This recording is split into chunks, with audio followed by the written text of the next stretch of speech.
Hey, good morning, everybody. So I want to show you today how to take this and make it look like this, where you've got some blending and everything. This was a project that was left over by a student. She didn't come back and get it. Maybe she will someday, who knows? But I want to show you the blending and how to add it onto your shell. So make sure, as always, that your shell has been bisque fired, and then make sure that you've wiped off all the extra dust and stuff with a clean, damp sponge. And then grab your paint palette out of your cubby. Remember, it's Velcroed to the top of your cubby. That's where you're going to keep it. This should always try to stay nice and flat. You don't want to tip it and have all your stuff dribble.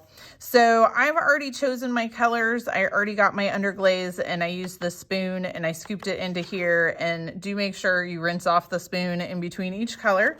We are going to blend, but we want to blend on purpose. Now, when you go to open this, sometimes students have a little trouble. If you push in the middle and hold on to this little tab, you can kind of pull it up. And then once you pull it up, you can get your thumb in here. You can pull it the rest of the way off.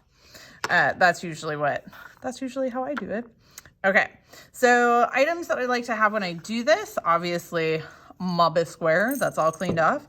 I've got my colors, I've got my paintbrush, and then you're gonna practice too, okay?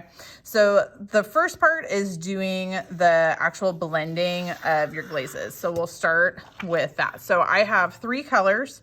These are analogous colors, meaning they're next to each other on the color wheel.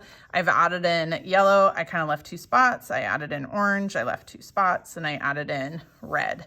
Okay, so what I'm gonna do is in between here, I'm gonna add, mix my yellow and my orange, and in between here, I'm gonna mix my orange and my red. So I'm just gonna scoop some of my yellow in here. Now this, to make it go from yellow to orange, I want a lot of yellow in here and a little bit of yellow in there. So I'm gonna kind of scoop, scoop, scoop. I'm gonna add extra yellow in this one, and I'm gonna leave this one just plain yellow, right? Okay, so now I've added quite a bit of extra in there.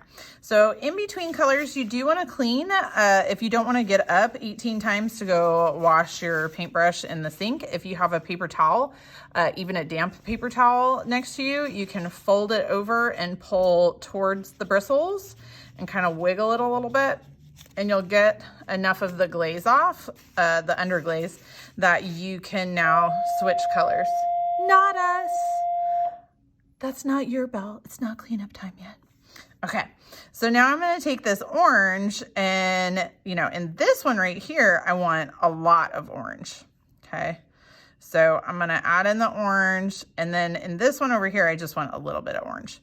Now, orange and red tend to be fairly strong compared to the yellow. So I'm gonna use the back end of my paintbrush, and I'm gonna mix it and just kind of see where I'm at. And if I need more orange, I'm gonna add more orange. And if I need more yellow, I'm gonna add more yellow. But my goal here is to get a smooth transition from yellow all the way to red, okay? So I wanna make sure I get all this stuff mixed really good. Well, that one looks pretty good, so I'm just gonna leave that one. And then I'm gonna check this one too and see what this one looks like.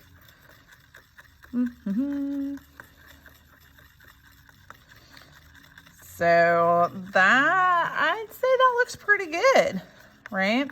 So now I'm going to use that paper towel that I have. Make sure it's all, try to get all the swirlies out. I'm going to use that paper towel, and I'm going to clean off. Now I only use orange for this one, so I don't have to clean it off yet.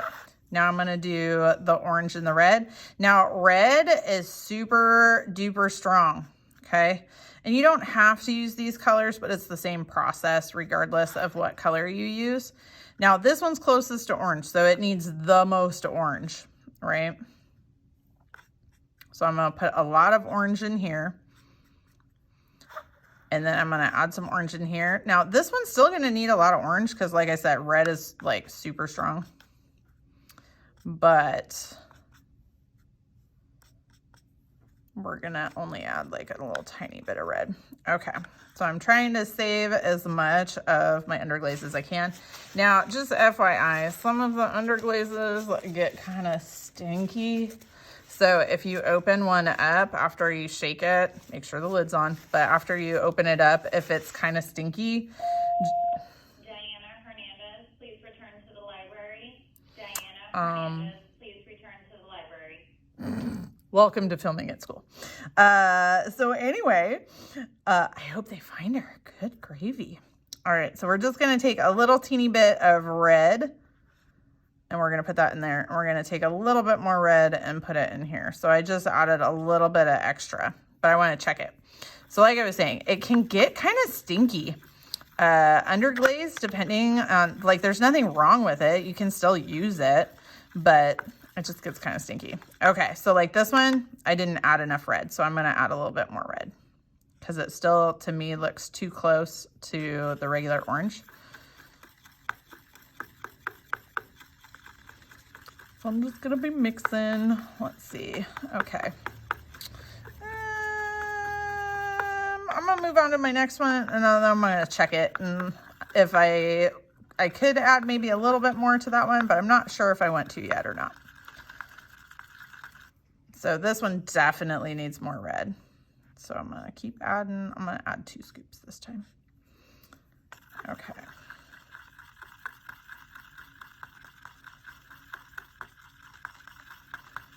All right, and if you're like, well, maybe, because remember I didn't add a super ton of orange to this one. Okay, so I'm thinking that actually looks pretty good. So I feel like for the most part, I could futz with these ones a little bit more. But I think for the most part, I have a pretty decent color blend going on there. So the next part, I'm gonna go ahead and pause the video here, and then the next video is gonna show you how to actually start applying these onto your shelf. All right, thanks everybody.